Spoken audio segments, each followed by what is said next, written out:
এই যে পৃথিবীর মায়া ভরা প্রাণ, আকাশে হাসে চন্দ্র তারা, মাঠে মাঠে ফলে সোনালি ফসল ধান। আমরা এখানে একাত্ম সবাই, এ যে আমাদের ভরসার অঙ্গন, আমাদের মায়া মমতার অঙ্গন। বাতাস বলে তোদেরকে ভালোবাসি, সূর্য মেলে তার সোনালি রশ্মি। শিশুর চোখে স্বপ্ন দেখি, সবাই মিলে এক মিষ্টি আয়োজন। এ যে আমাদের মায়া মমতার অঙ্গন।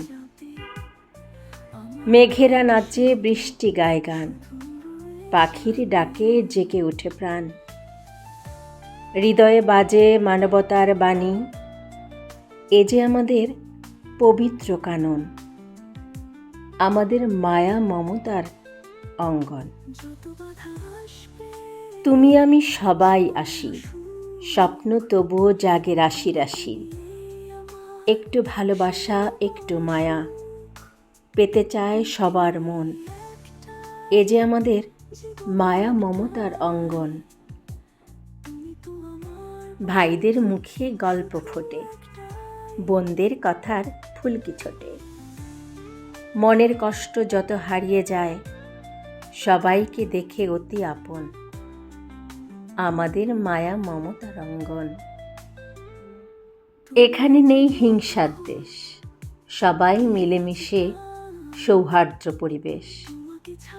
স্বর্গ যেন ধরার বুকে, এভাবেই আনে নবজাগরণ, আমাদের ভালোবাসার অঙ্গন। প্রতিদিনের সকাল আনে নবজীবন, হৃদয়ে জাগে দীপ্ত শিহরণ। এখানে প্রতিটি দিন উৎসব মুখর, সোনালি স্বপ্নে ভরে মন। এ যে আমাদের মায়া মমতার অঙ্গন। তুমি যদি হাসো আমি আলো দেখি, তুমি যদি কাঁদো বৃষ্টি বলে একি। পার্কের পুকুরে সারি সারি রাজহাঁস, কি যে অপরূপ দৃষ্টিনন্দন, আমাদের মায়া মমতার অঙ্গন। এই পৃথিবীতে কষ্টে রেখো না মন, সবাই কারো না কারো আপনজন।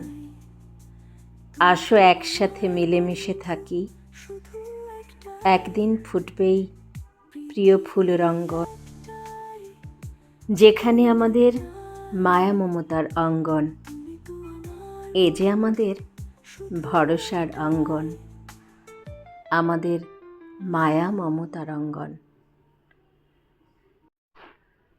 মায়া মমতার অঙ্গন কবিতাটি লিখেছেন উত্তরা 4 নম্বর সেক্টর 4-এর অধিবাসী কবি ও সাহিত্যিক বাদল মেহেদি।